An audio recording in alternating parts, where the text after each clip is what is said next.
Nomor satu, kalau pengen hatimu tenang, jangan cinta dunia. Jangan cinta dunia. Hatimu bakalan tenang. Kalau hatimu sudah kosong, sudah kecil dunia di hatimu, kamu akan jadi jauh lebih tenang. Itu satu. Yang kedua, kalau kamu kepengen hatimu tenang, jangan biarkan hatimu membenci siapapun.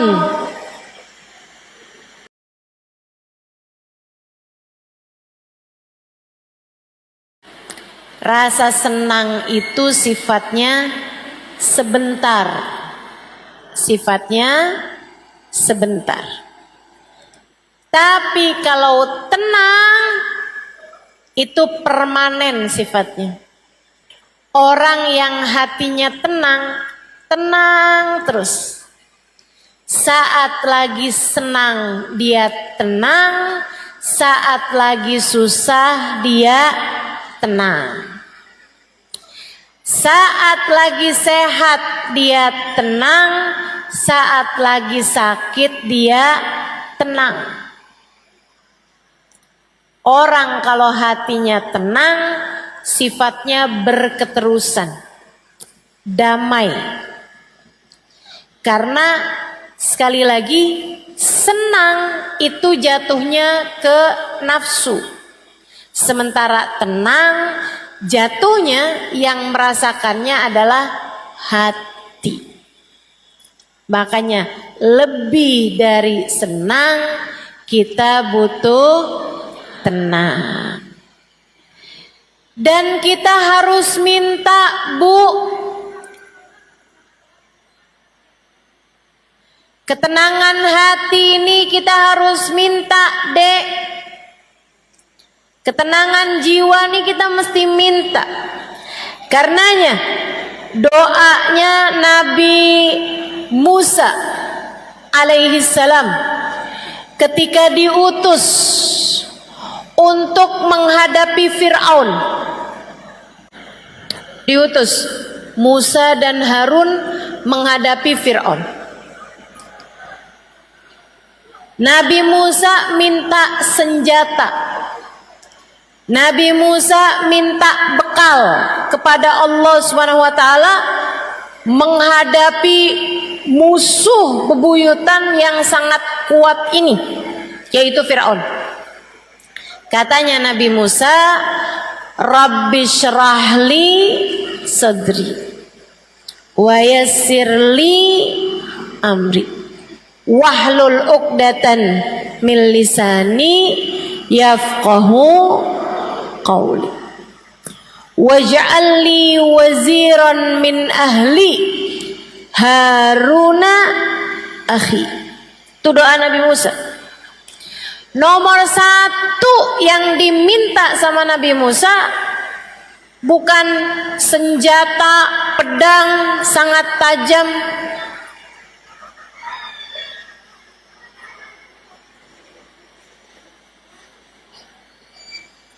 Itu yang di pintu boleh tetap tenang. Karena lebih dari senang kita butuh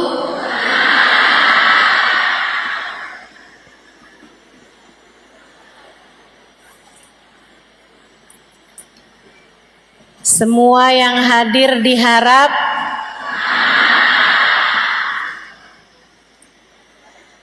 Bismillah.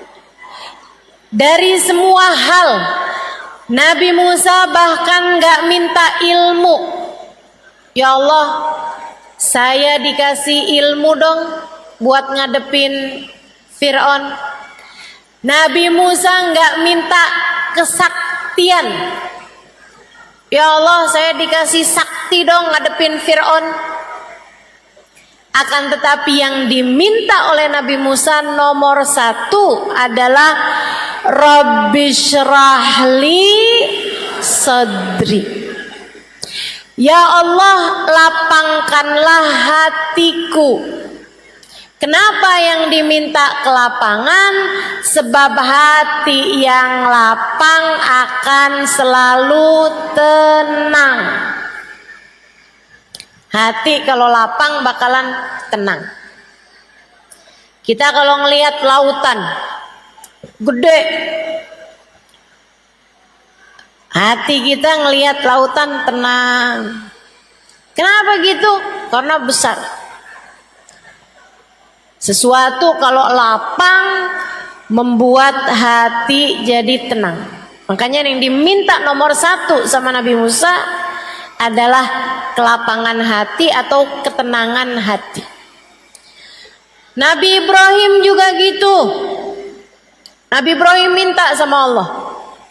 Katanya Nabi Allah Ibrahim alaihissalam,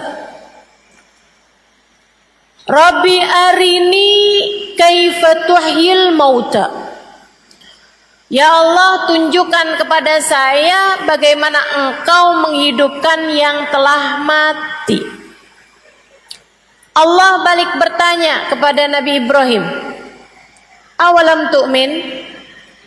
Kamu minta aku tunjukkan bagaimana aku menghidupkan yang mati. Apakah Ibrahim kamu tidak beriman padaku? Apakah kamu Ibrahim tidak beriman kepadaku? Nabi Ibrahim bilang, aku beriman padamu ya Allah, walakin liyatma'inna qalbi. Aku meminta di depan mataku engkau menghidupkan yang mati agar tenang hatiku. Nabi Ibrahim sekelas nabi minta kepada Allah agar hatinya tenang. Dan itu anugerah besar yang Allah Subhanahu wa taala bagi kepada baginda kita Nabi besar Muhammad. Allah kasih kepada Nabi wajah yang cakep. Allah kasih kepada Nabi badan yang kuat, badan yang indah. Bahkan Allah kasih kepada Nabi aroma yang wangi. Allah ngasih kepada Nabi ilmu. Allah ngasih kepada Nabi kemampuan berbahasa yang baik.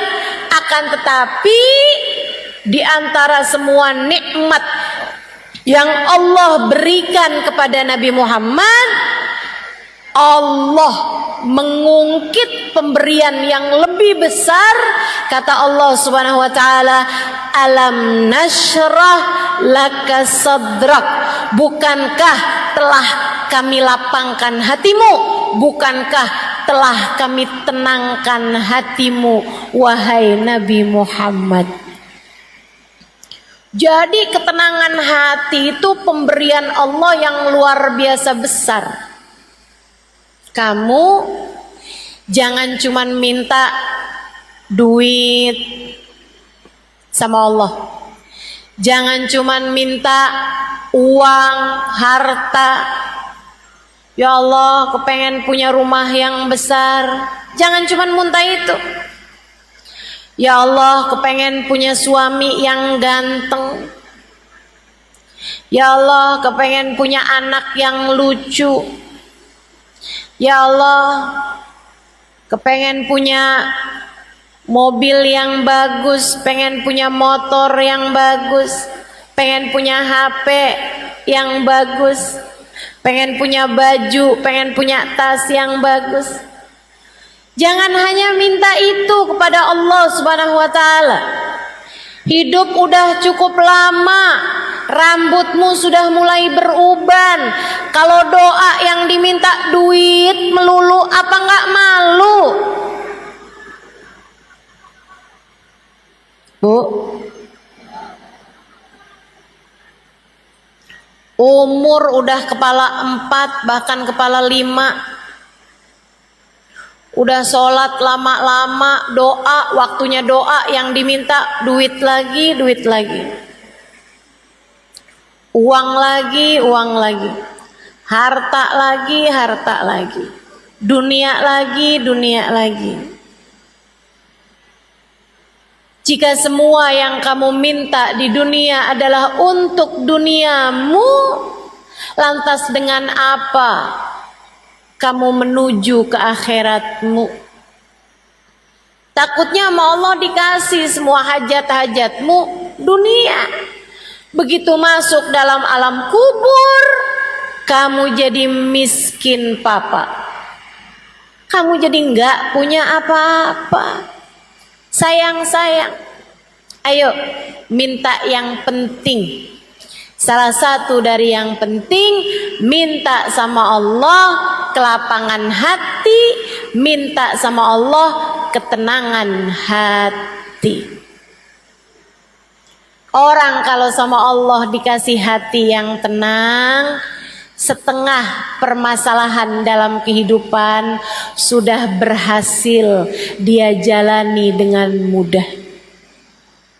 Tapi orang kalau hatinya nggak tenang, sedikit-sedikit rasanya galau. Dikasih susah sedikit rasanya udah kayak mau kiamat. Susah terus-terusan. Hati kalau nggak lapang, nggak ada enak-enaknya berkehidupan. Jadi orang miskin, jadi orang kaya susah, jadi orang miskin lebih susah lagi. Orang kalau hatinya nggak tenang, orang kalau hatinya nggak tenang, jadi orang pinter susah, jadi orang bodoh lebih susah lagi. Orang kalau hatinya nggak tenang. Makanya penting bagi kita untuk minta kepada Allah, Rabbi syrahli sadri. Ya Allah, lapangkanlah hatiku. Mudah-mudahan semua yang hadir Allah karuniai ketenangan hati. Semoga semua yang hadir dikaruniai kedamaian jiwa. Semoga semua yang hadir hatinya jadi hati yang mengerti, kenal Allah, makrifat pada Allah, sehingga hatinya senantiasa damai insya Allah. Gimana caranya biar hati kita tenang? Nih, saya kasih beberapa tipsnya. Saudaraku sekalian yang saya muliakan, tips yang nomor 1, hatimu kalau mau tenang, hatimu kalau mau damai, jangan terus-terusan diisi sama yang kecil-kecil. Nanti hatinya terus-terusan kecil. Hatinya terus-terusan sempit kalau kamu taruh dalam hatimu barang-barang yang kecil. Sebab hati itu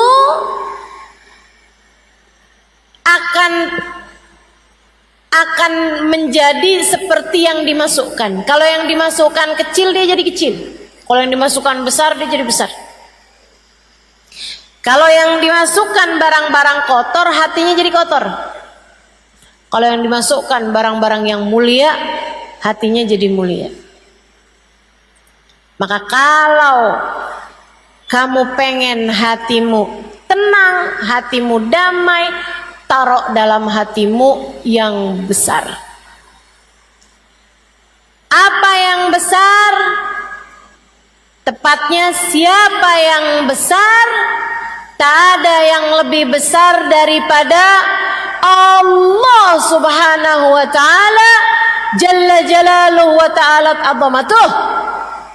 Kamu kalau kepengen hatimu tenang, taruh Allah dalam hatimu, maka hatimu akan merasakan ketenangannya. Taruh Allah dalam hatimu. taruh dalam hatimu yang besar. Ustazah, yang kecil apa tadi? Selain Allah. Selain Allah. Selain bekal menuju Allah. Selain yang mendekatkanmu kepada Allah, semuanya adalah urusan kecil. Lebih gampangnya, apapun yang tidak kamu bawa mati, apapun yang tidak kamu bawa masuk ke dalam alam kubur, itu adalah perkara yang kecil. HP, kamu bawa masuk ke kubur gak? Nah, nanti kalau mama mati, yang iPhone tolong masukin ya. Providernya semua aja deh nak. Mama gak tahu yang nyambung yang mana. Telkomsel, XL, masukin semua. Bisa begitu? Manfaat begitu? Enggak. Tidak akan membawa kemanfaatan. Kalau kamu bilang sama anakmu, masukkan HP ke dalam kuburmu, tidak akan bermanfaat. Kenapa gitu? Sebab HP adalah sesuatu yang kecil. Sesuatu yang kecil, sesuatu yang tidak akan kamu bawa masuk ke dalam alam kuburmu. Kecil semua. Ada di sini yang pesen, nanti kalau saya mati tolong ya kalungnya dipakein, gelang sama cincinnya juga dipakein, biar saya cakep ketika ditanya para malaikat. Manfaat begitu? Enggak bawa manfaat apa. Dulu ada orang kaya, kaya raya dan soleh. Anak-anaknya bakti sama dia. Dia pesen sama anak-anaknya di masa tua, nah, bapak nih seneng sama kaos kaki yang ini. Tolong nanti kalau bapak mati, masukkan kaos kaki bapak nih, sebelum dipakein kain kafan, pakeinlah bapak ini dulu kaos kakinya ya nak. Iya pak, disimpan kaos kakinya sama anaknya. Sampai ketika bapaknya meninggal, habis selesai dimandikan mau dikafanin, si anak bilang, tunggu dulu, kain kafannya jangan ditutup dulu, kita mau pakein bapak kaos kaki. Akhirnya berantem sama yang tukang mandiin dan mengkafani jenazah. Gak boleh, jenazah gak boleh dipakein kaos kaki. Ah gak apa-apa, kita mau pakein bapak kaos kaki. Oh gak boleh, mana ada jenazah pakai kaos kaki. Mereka lagi berantem berseteru, datang teman bapaknya. Tunggu dulu, ini saya nih diminta sama bapak kalian buat bacain surat yang ditulis sama bapak kalian di waktu hidup. Saya diminta membacakannya di saat beliau meninggal sebelum dikafani. Suratnya bunyinya gini, anak-anakku sayang, kalian pasti sekarang sedang berusaha untuk memakaikan bapak kaos kaki.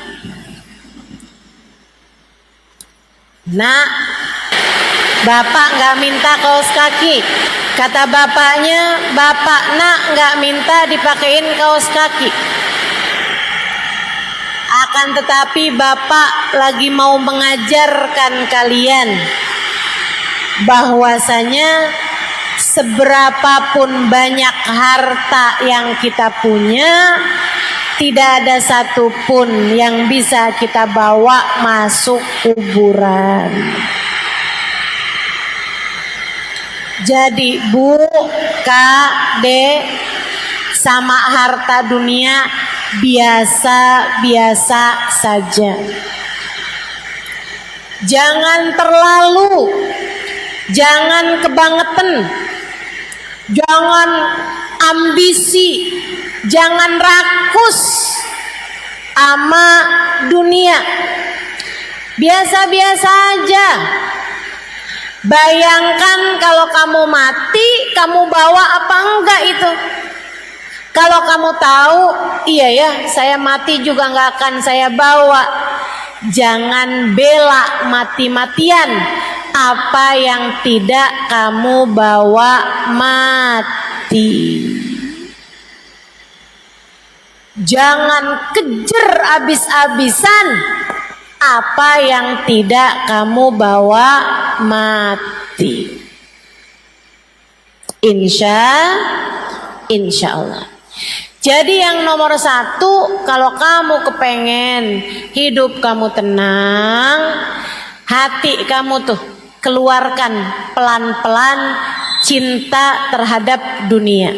Percaya saya, orang yang hatinya penuh dengan ambisi terhadap dunia nggak akan tenang, tidak akan tenang. Kamu kalau lihat, orang itu tenang banget ya, itu pasti karena hatinya nggak terlampau cinta dunia. Pasti. Kalau kamu lihat, Habib Umar tuh ya, Masya Allah, kayak tenang banget. Itu Bu, syarat utamanya nomor satu, tidak cinta dunia. Saya ingat satu cerita, Habib Umar lagi datang ke satu negara sama orang kaya di negara tersebut. Habib Umar dikasih hadiah tongkat.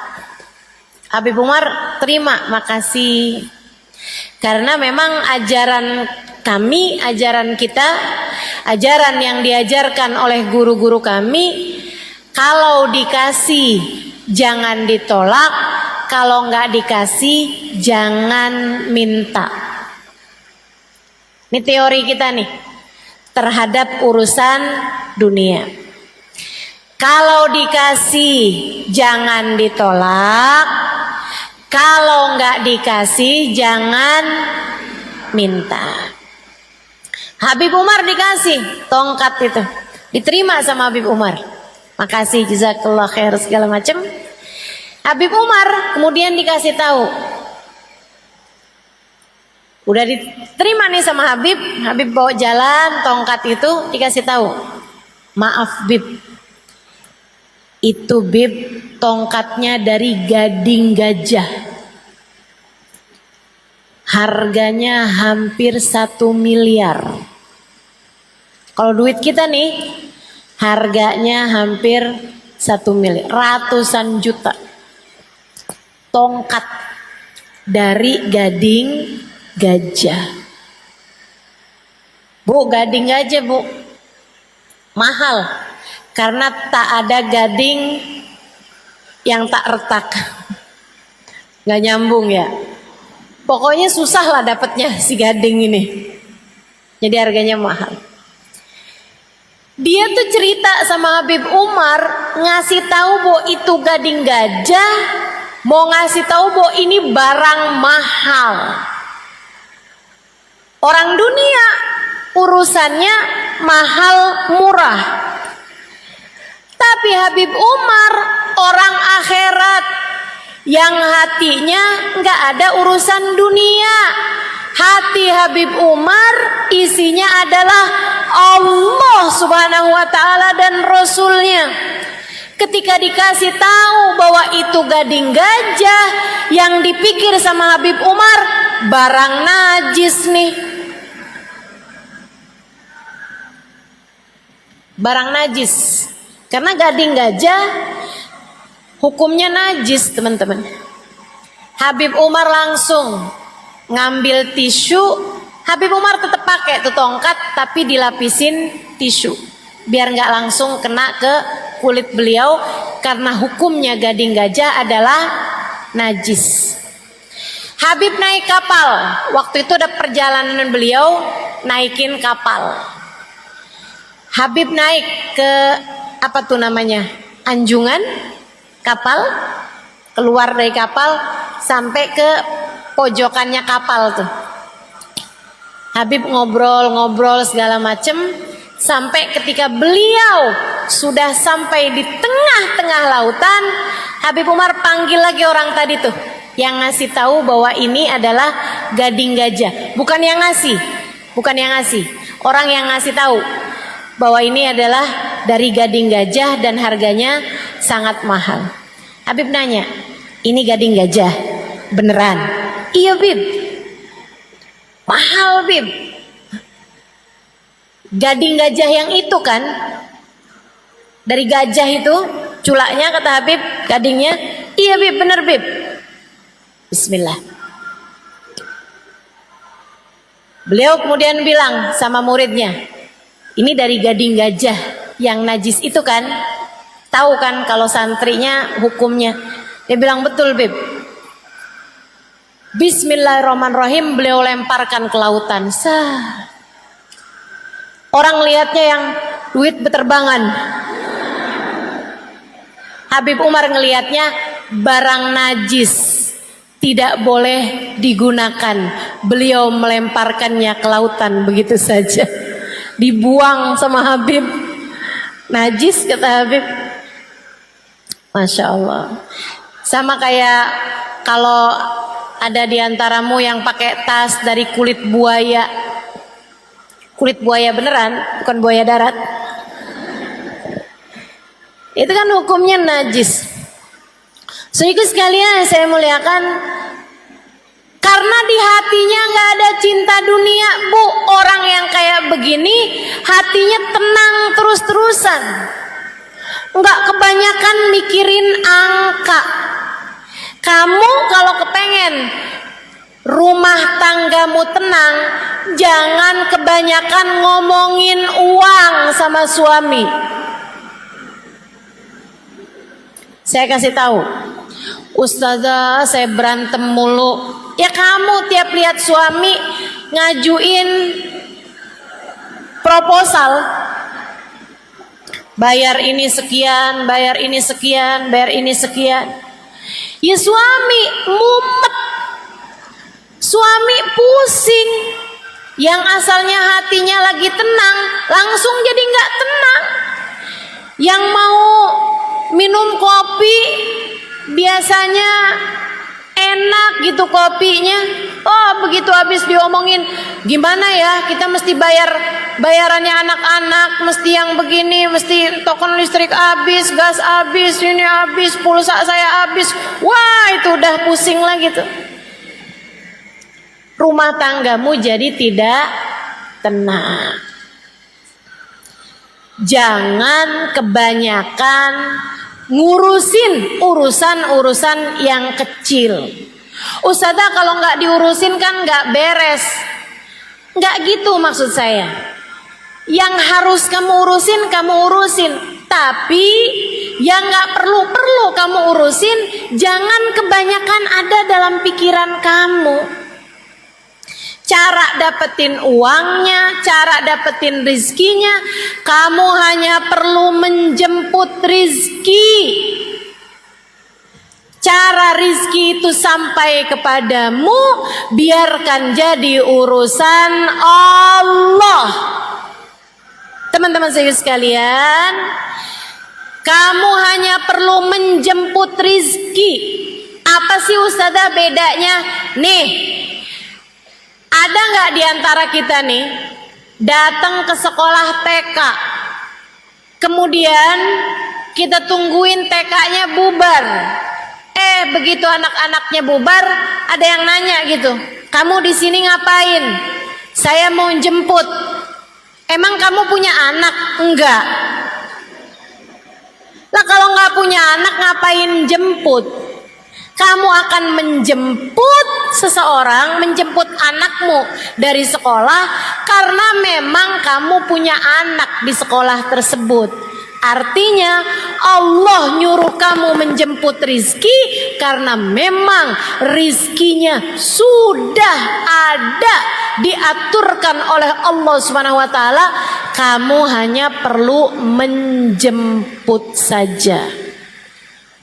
Kerja aja, Bu. Jualan batik, jualan aja. Kamu punya warung, buka aja. Urusan bagaimana datang rezekinya biarkan jadi urusan sang pembagi rizki namanya. Biarkan jadi urusan sang penentu rizki namanya Allah Subhanahu wa ta'ala. Jalla jalaluhu wa ta'ala azamatuh. Tenang. Rezeki yang Allah tuliskan untukmu akan sampai padamu. Para ulama mengatakan, jika bahkan kamu gak tahu alamat rezekimu tahu alamatmu, ia akan sampai kepadamu. Dah, tenang aja. Yang tenang. Kalau ada yang kamu masukkan dalam hati, jangan masukkan uang, jangan masukkan harta, jangan masukkan tas, jangan masukkan baju. Cukup hatimu masukkan di dalamnya Allah Subhanahu wa ta'ala. Hatimu akan jadi tenang. Marhaban bil qaili adlan, marhaban bis salati alan, marhaban. Allahu akbar, Allahu akbar, Allahu akbar, Allahu akbar. Asyhadu an la ilaha illallah, asyhadu an la ilaha illallah, asyhadu anna Muhammadar Rasulullah, asyhadu anna Muhammadar Rasulullah.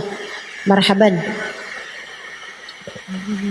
Muhammad sallallahu alaihi wasallam, marhaban bi habibi qurrat aini Muhammad sallallahu alaihi wasallam. Allahu akbar, Allahu akbar. La ilaha illallah. Alhamdulillahirabbil alamin. Allahumma shalli ala sayidina Muhammad wa ala ali sayidina Muhammad. Allahumma rabb hadhihi ad-da'wati at-tammah was-salatil qa'imah. Ati sayyidina Muhammadan al-wasilata wal fadilah wa syaraf wa darajat al-aliyat ar-rafi'ah wa batul maqam al-mahmud alladhi wa'adtah innaka la tukhliful mi'ad. Ya arhamar rahimin, rabbi ufli wa liwalidayya, rabbi ufli wa liwalidayya, rabbi ufli wa liwalidayya, rabbi ufli wa liwalidayya, rabbi ufli wa liwalidayya warhamhuma kama rabbayani saghira. Wa sallallahu ala sayyidina Muhammadin wa ala alihi wa sahbihi wasallam walhamdulillahi rabbil alamin. Jadi nomor 1, kalau pengen hatimu tenang, jangan cinta dunia. Jangan cinta dunia. Hatimu bakalan tenang. Kalau hatimu sudah kosong, sudah kecil dunia di hatimu, kamu akan jadi jauh lebih tenang. Itu 1. Yang kedua, kalau kamu kepengen hatimu tenang, jangan biarkan hatimu membenci siapapun. Saya ulangi. Tips, trik dari saya, amalan dari saya, biar hati kamu tenang. Nomor 1, jangan cinta dunia. Keluarkan pelan-pelan rasa cinta dunia dalam hatimu. Tiap kamu kepengen ini, kepengen itu, ingat, enggak saya bawa mati, enggak saya bawa mati, enggak saya bawa mati.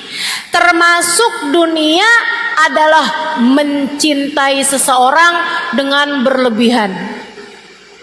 Cinta sama suami sampai berlebihan. Aku tak sanggup hidup tanpa dia. Cinta anak dengan berlebihan, jangan. Jangan cinta dunia. Kamu harus cinta sama suami dengan kadar cinta yang bisa membawamu kepada Allah. Suamimu itu cintai dia karena Allah, hormati dia karena Allah. Sebab bagaimanapun dia adalah jalan surga bagimu. Tapi jangan berlebihan sampai bahkan yang haram-haram kamu kerjakan. Sampai operasi plastik, hidungnya dimancungin, alisnya disulam, bibirnya disulam, kulitnya yang keriput tarik benang. Itu muka apa kain? Adik-adik, kakak-kakak, saudariku sekalian yang saya muliakan, cinta suamimu tapi biasa-biasa aja. Jangan jadikan suami sebagai dia adalah separuh jiwa saya. Nanti kalau dia meninggal dunia atau kalau dia meninggalkanmu, kamunya jadi nggak utuh, jadi tinggal separuh.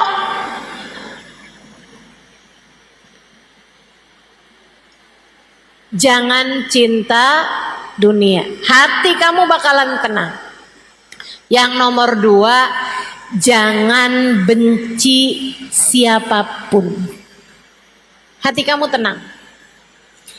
Selagi hatimu punya kebencian, benci sama fulanah karena dia godain suami saya, benci sama fulanah karena gara-gara dia pacar saya nggak jadi melamar saya, benci sama si fulan karena gara-gara dia toko saya jadi nggak laku. Sebab dia bikin toko di samping toko saya, akhirnya orang pada beli dari dia, nggak jadi beli sama saya. Kamu benci sama mertuamu karena suami kamu lebih mengutamakan dia daripada dirimu. Kamu benci sama saudara iparmu karena suami kamu sering ngasih-ngasih dia. Kamu benci sama saudaramu karena orang tuamu kamu rasa gak adil, lebih sayang sama dia daripada dirimu. Selagi hatimu masih punya kebencian kepada seseorang, hati kamu akan sulit untuk merasa tenang. Kamu pengen hati kamu tenang, keluarkan benci dalam hati kamu terhadap siapapun. Emang kenapa Ustazah? Emang gimana caranya Ustazah? Saya benci sama orang, benci Ustazah, ngeliat mukanya udah pengen muntah saya.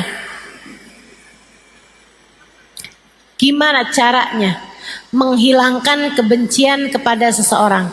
Dengerin saya. Kamu harus ingat, siapapun yang ada di atas muka bumi ini adalah hambanya Allah.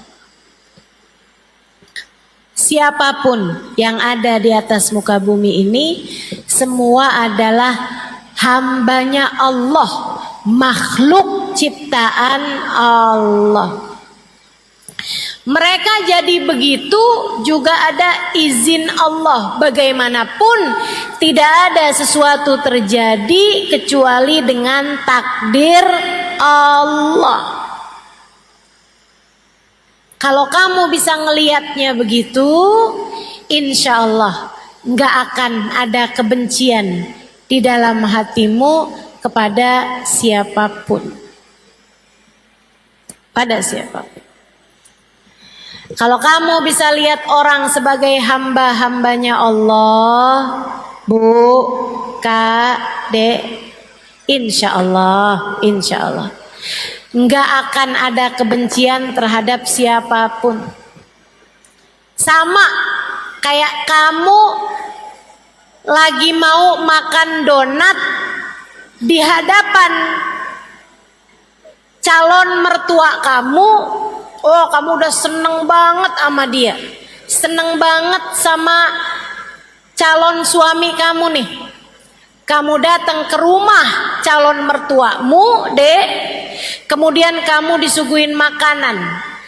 Orang tersebut bilang, makanan ini saya yang bikin. Kamu makan donatnya, kamu tahu dia yang bikin. Ternyata ketika kamu makan, kamu gak suka karena donatnya gak enak. Berani gak kamu lemparkan donat tersebut, kemudian kamu bilang, "Ih, gak enak donatnya." Berani gak? Gak berani. Kenapa begitu? Di hadapan yang bikin. Kamu tahu ketika donatnya kamu kata-katain, donatnya gak bakalan bales.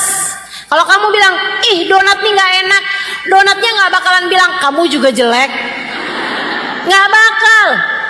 Akan tetapi yang bikin, yang punya donat tersebut sedang menatapmu dan dia berkata, "Ini adalah buatanku." Kamu ketika seperti itu kamu paham, walaupun gak enak, pasti kamu akan berusaha untuk menikmatinya. Orangnya nanya, "Gimana rasanya?" Enak. Betul begitu? Itulah baginda kita Nabi besar Muhammad sallallahu alaihi wasallam. Pagi-pagi minta sarapan, disuguhin roti keras. Nabi Muhammad nanya, "Halakum min idam?" Sama istrinya, "Ada lauk nggak nih yang buat bikin yang kerasnya itu dicocol biar nggak lagi keras gitu?" Biasanya kuah daging kalau orang kaya, kalau orang sedang-sedengan susu gitu ya. Kalau di kita kan yang keras-keras kue-kue biasanya kita taruhin kopi gitu ya, kita cocol di kopi. Nabi Muhammad nanya, "Halakum min idam?" Kalian punya nggak nih kuah-kuahnya untuk biar rotinya nggak keras gitu? Istrinya suguhin, istrinya bilang, "Malana illal khal." Nggak punya apa-apa Rasul selain cuka. Kata Nabi Muhammad, "Hati, kalau gitu datengin cukanya ke sini." "Bu, roti cocol cuka." Kita belum aja kebayang rasanya nggak enak. Tapi Nabi Muhammad ketemu roti nih yang dilihat sama Nabi Muhammad, yang menciptakan roti, yang merizkikan roti, yaitu Allah subhanahu wa ta'ala. Cuka yang Nabi Muhammad lihat, yang merizkikan cuka, yaitu Allah subhanahu wa ta'ala. Yang menciptakan cuka siapa, Bu? Allah subhanahu wa ta'ala. Nabi ambil roti dengan senyum, berasa di hadapan Allah. Nabi cocol cuka dengan senyum, dimakan Nabi Muhammad dengan senyum sampai habis rotinya. Alhamdulillah alladzi at'amani wa saqani min ghairi haulin minni wala quwwah. Istrinya nanya, "Gimana rasanya wahai Rasul?" Sembari tersenyum, Nabi Muhammad menjawab, "Ni'mal idamul khal." Ternyata lauk paling enak, kuah paling enak adalah cuka. Tidak pernah membenci siapapun, tidak pernah membenci apapun, sebab Nabi Muhammad faham bahwasanya apapun dan siapapun adalah miliknya Allah, adalah miliknya Allah subhanahu wa ta'ala, jalla jalaluhu wa ta'ala ta'zamatuh. Makanya Nabi gak benci siapapun, bahkan kepada tetangga yang selalu meletakkan sampah di depan pintu rumah Nabi Muhammad. Ketika orang tersebut sakit, Nabi duluan yang menjenguknya dibandingkan dengan kawan-kawan yang lain. penuh rahmat, penuh cinta, tidak punya kebencian kepada siapapun. Kebayang kalau orang gak kenal Allah, kalau orang hatinya penuh dengan kebencian, tukang taruhin sampah di depan pintu rumah Nabi. Jadi dia tuh punya sampah-sampahnya ikan, sampah-sampahnya busuk-busuknya makanan. Itu kalau pagi ditaruhin, dibelaratin di depan pintu rumahnya Nabi Muhammad sallallahu alaihi wasallam. Nabi kalau mau keluar dari rumah nih, Nabi nyapu dulu, Nabi bersihin dulu sampah, bukan dari sampah beliau tapi dari sampahnya tetangga. Orangnya sakit, Nabi keluar rumah kok nggak ada sampah. Nabi tanya, kemana ya anak muda yang itu tuh? Tanpa kebencian. Kemana dia, kata Nabi? Innahu marid ya Rasulullah. Dia sakit wahai Rasul. Oh, Nabi nggak mikir kayak kita nih. Kualat tuh mas saya, tahu rasa. Biar dia tahu kalau barang buruk yang dia kerjakan akan membawa dampak buruk. Enggak, dijenguk sama Nabi, dipegangin tangannya, dipegangin kakinya.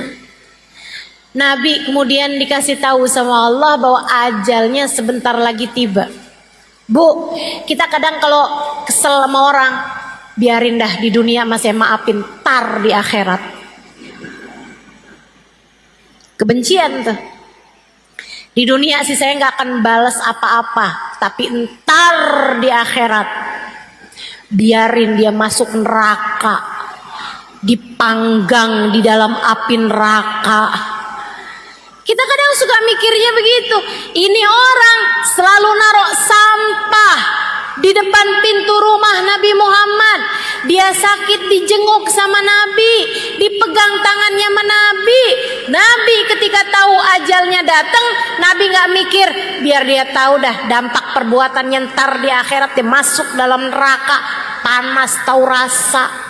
Nggak gitu. Sama Nabi dibilang, hala taslim taslam, masuk Islam aja yuk biar kamu selamat. Masuk Islam aja biar kamu masuk surga. Masuk Islam aja biar kamu bahagia. Orangnya ngelihat ke arah bapaknya, bapaknya ngangguk dengan lelehan air mata. Dia pegang tangan Nabi, kemudian berkata, asyhadu an la ilaha illallah wa asyhadu anna Muhammad Rasulullah. Kenapa Nabi Muhammad bisa sepenuh cinta itu kepada siapapun? Saudaraku sekalian yang saya muliakan, karena Nabi melihat orang bukan sebagai fulan bin fulan, fulanah bintu fulan, bukan. Tapi melihat semua orang sebagai hambanya Allah. Kalau kita benci sama ciptaan Allah, takutnya kita dibenci sama penciptanya. Jangan benci kepada siapapun. Kalau kamu bisa hilangkan rasa tersebut dari dalam hatimu, saya berani jaminkan bahwa hatimu akan jauh lebih tenang. Makanya nih, Lebaran halal lebih halal. Siapapun aja yang pernah bikin salah sama kamu, saya sarankan padamu, maafkanlah dia. Saya nggak kesian sama orang itu yang udah bikin salah sama kamu. Enggak, saya nggak kesian, saya nggak kenal juga. Saya kesian sama kamu. Kalau kamu terus-terusan taruh dendammu di dalam hati, kebencian kepadanya di dalam hatimu, saya takut lama-kelamaan yang menciptakan dia akan ikut serta benci kepadamu. Saya yang bikin kok, kata Allah. Dia hambaku, kata Allah. Dia makhlukku, kata Allah. Kenapa kamu segitunya benci kepada orang tersebut? Jangan benci siapapun. Gak apa-apa orang itu pernah bikin salah, gak apa-apa, wajar. Mau jadi siapa kita sampai semua orang senang semua sama kita? Sama Nabi Muhammad aja ada yang fitnah, ada yang pengen bunuh, ada yang mukul, ada yang ngata-ngatain. Biasa aja teman-teman, biasa aja. Kita dibenci sama orang biasa aja, tapi kita jangan benci sama siapapun dengan kita mengingat bahwa semua manusia adalah ciptaan Allah. Ciptaan Allah. Itu tips yang kedua. Yang ketiga, ada berapa banyak nih Ustazah? 4 deh. Yang ketiga, kalau kepengen kamu hatinya lebih tenang, berusahalah untuk selalu berzikir. Berusahalah untuk selalu ingat sama Allah. Ingat Allah, ingat Allah, ingat Allah. Lagi kamu sakit, ingat yang ngasih sakit adalah Allah.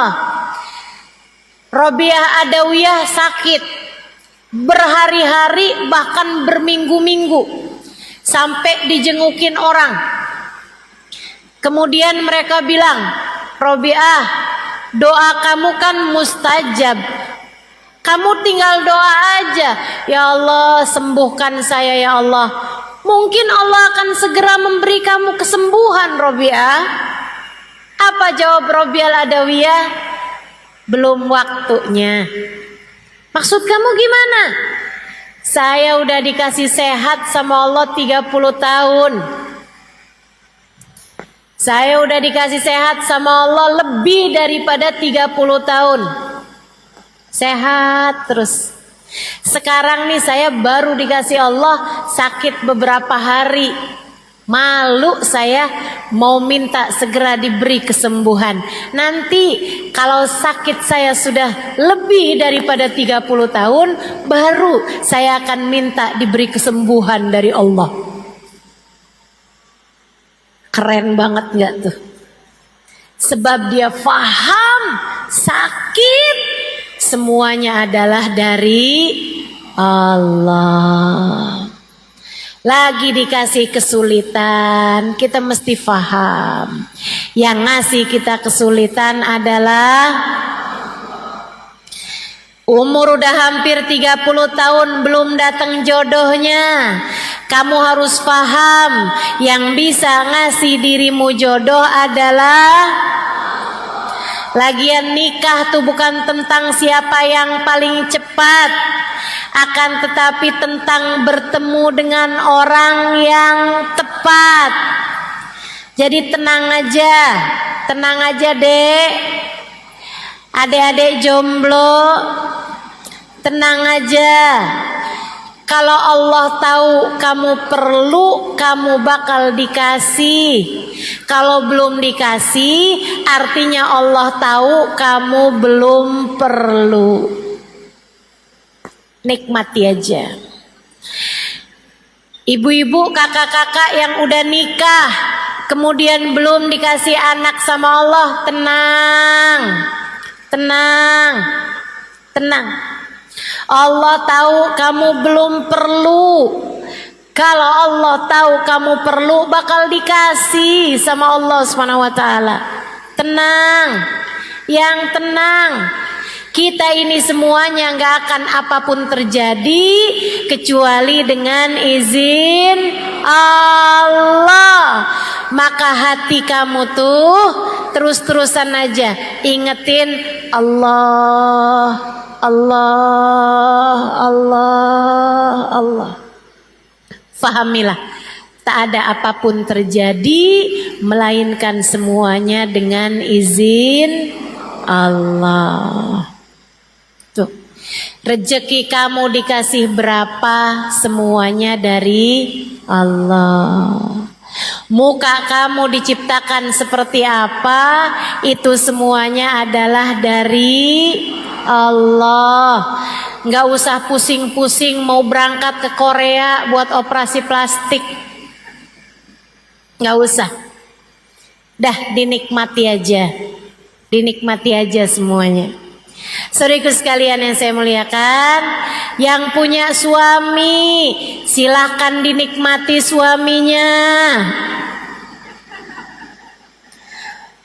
Nggak usah susah-susah, sebab apapun yang terjadi semuanya adalah dengan izin Allah. Dengan izin Allah. Dah dinikmati aja. Punya suami ganteng, alhamdulillah. Nggak usah susah-susah nonton drama Korea. Nontonin suami aja.